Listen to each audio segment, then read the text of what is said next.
Hello everyone, আসসালামু আলাইকুম। Welcome back to my channel miss অহনার রান্নাঘর। আজকের ভিডিওতে আমি তোমাদেরকে দেখাবো কিভাবে তোমরা গাজরের মিষ্টি তৈরি করতে পারো। তো দেখো, আমি প্রথমে গাজর কেটে নিব। গাজরকে স্লাইস করে ভালোভাবে আমি গ্রেট মেশিনে একদম চিকনটার মধ্যে মিহি করে কেটে নিব, যাতে করে আমার গাজরটা সিদ্ধ হয় খুব ভালোভাবে। সেই জন্য আমি গাজরটাকে ভালোভাবে মিহি করে একদম গ্রেট করে নিব। তারপর আমি আলাদা একটা পাতিলের মধ্যে আমি আলাদা ঠান্ডা তরল দুধ গুলে নেব। তোমরা চাইলে বাজার থেকে এমনি তরল দুধও নিতে পারো। আমার কাছে তরল দুধ ছিল না, তাই আমি গুঁড়া দুধকে পানি দিয়ে মিক্স করে গুলে নিয়েছি। তারপরে ভালোভাবে এটাকে একদম মিক্স করতে হবে, কোনো দানা দানা পদার্থ যেন না থাকে, একদম মিক্স করে ফেলতে হবে। ভিডিওটা আমি নিজে করছিলাম, তো তার হাত দিয়ে ধরা লাগছে। তারপরে দেখো আমি কতটা একদম কোনো দানা দানা পদার্থ নাই, একদম মিক্স করে ফেলেছি। তারপর আমি চুলায় আগুন জ্বালিয়ে এখন আমি ফ্রাই প্যান বসিয়ে দিলাম। ফ্রাই প্যানের মধ্যে আমি এখন দুধগুলা ঢেলে নিব। এগুলাকে ভালো মতো বলক আসা পর্যন্ত জাল করব। তো আমি প্রথমে ডাকনাটা দিয়ে দিলাম। তোমরা অবশ্যই ডাকনা দিয়ে চেক করবা, যাতে করে দাঁড়িয়ে থাকবা, কারণ পরে আমার মতো নিচে পড়ে যাবে দুধ উতলিয়ে। আমি বারবার নাড়তেছি, এটা একদম গাঢ় হতে হবে। কয়েকবার উতলানোর পরে তোমরা কী করবা, এটার মধ্যে চিনি দিবা। তা আমি চিনি দিচ্ছি, আমার স্বাদ মতো চিনি দিয়েছি। মিষ্টিতে যারা বেশি চিনি খাও তারা বেশি চিনি দিবা, আর যারা একটু কম পরিমাণে চিনি খাও তারা একটু কম পরিমাণে চিনি দিবা। বেশি চিনি দিলে আবার খাইতে একটু বিশ্রী লাগে। তারপরে আমি বলে দিলাম তোমাদের স্বাদ অনুযায়ী তোমরা চিনি দিতে পারো। এরপরে এটা আমি জাল করব। তারপর আলাদা এক্সট্রা গুঁড়া দুধ, 1 কাপের মতো গুঁড়া দুধ আমি এটার মধ্যে ভালোভাবে একদম মিক্স করে নিব। একদম ভালোভাবে নাড়তে হবে, এটা দিয়ে কিন্তু ভালোভাবে নাড়তে হবে, কারণ এটা যে দানা দানা হয়ে যায়। দেখো আমি কতটা ভালোভাবে এটাকে মিক্স করে নিয়েছি। একদম ভালোভাবে নাড়তে হবে, কারণ গরম দুধের সাথে দুধ গুলতে গেলে অনেক সময় যে দানা দানা পদার্থ থেকে যায়। সেক্ষেত্রে ভালোভাবে এটাকে একদম কনডেন্স মিল্কের মতো একদম ভালোভাবে জাল করে নিতে হবে, একদম গাঢ় করতে হবে। যে দেখো কতটা গাঢ় হয়েছে আমারটা, দেখো বলক উঠতেছে এবং গাঢ় হয়ে লেগে যাচ্ছে। তো লেগে গেলে তোমরা এটাকে ভালোভাবে তোমাদের এই যে এরকম ডু আকারে করে নিবা। তারপরে একটা মিক্সিং বোলে ডুটা নিয়ে নিবা। নেওয়ার পরে তোমরা ফ্রাই প্যানটাকে রেখে দিয়ে তারপর এটা ঠান্ডা করে, হালকা, বেশি ঠান্ডা না, ফ্যানের নিচে তো রাখবাই না, তাহলে শক্ত হয়ে যাবে। হাতে একটু তেল নিয়ে ভালোভাবে এটাকে একদম গোল গোল করে শেপ দিতে হবে। আর অবশ্যই তোমরা গরম গরম করার চেষ্টা করবা, কারণ ঠান্ডা করতে গেলে এটা অনেক শক্ত হয়ে যায়, হাত ভেঙে যাবে যদি বেশি ঠান্ডা করো। এটাকে অবশ্যই গরম গরম ওটাকে একটা শেপ দিয়ে দিবা, মিষ্টি ছোট ছোট বল আকারে শেপ দিয়ে দিবা। দেখো আমি ছোট ছোট বল আকারে শেপ দিয়ে নিয়েছি কয়েকটা। তো এরপরে আমি একটা একটা করে সবগুলোকে একদম শেপ আকারে করে নিয়েছি। আমার এখানে টোটাল 23টা মিষ্টি হয়েছে। তারপরে এখানে আমি কড়াইয়ের মধ্যে সেম কড়াইয়ের মধ্যে আমি গাজরগুলোকে মিহি করে নিয়েছি, যে গাজরগুলো ঢেলে দিয়েছি। তারপরে আমি এটার মধ্যে পরিমাণ মতো ভালোভাবে নাড়বো। আগে ভালো করে গাজরটা দেওয়ার সাথে সাথে কিছু পানি বের হবে, তো এই পানিগুলা আর হালকা একটু লবণ দিবা, তাহলে যে তোমাদের গাজরটা সহজেই সিদ্ধ হয়ে যাবে। তো এটাকে ভালোভাবে নাড়বা, অনেকক্ষণ নাড়তেই থাকবা, কিছুক্ষণ নাড়বা, প্রায় 5 মিনিটের মতো।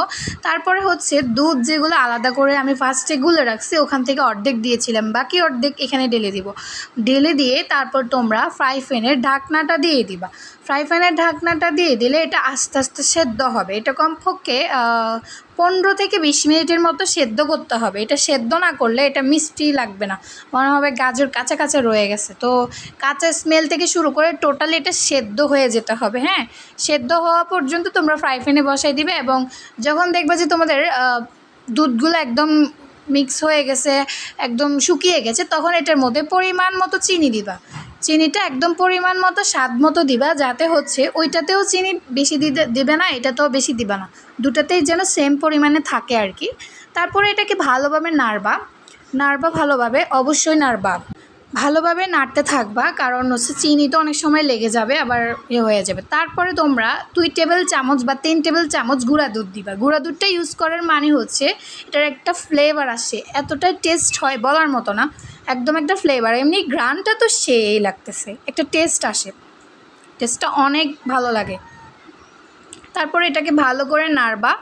তারপরে এটাকে একদম ভালো করে নাড়তে হবে, কিন্তু চুলার উপরে লো হিটে দিয়ে, কারণ না নাড়লে যে দুধগুলো আছে না গুলবে না, তার সাথে মিক্স হবে না। ভালো করে মিক্স করার পরে একটা বলে নিয়ে নিবা, আবার দেখবা যেন পোড়া না যায়, এটা খেয়াল রাখবা। আর হাত দিয়ে একটু চেপে ধরে দেখবা যে এটা সিদ্ধ হয়েছে কিনা। ভালো করে সেদ্ধ হওয়ার পরে এটা হচ্ছে একটা বলে নিয়ে নিবা। দেখো কতটা একদম পারফেক্ট আমার হয়েছে তৈরি, পারফেক্ট গাজরের হালুয়াটা তৈরি হয়ে গেছে। এটা ধরতে গেলে গাজরের হালুয়াই, আমি আরেকদিন গাজরের হালুয়ার রেসিপি দিব।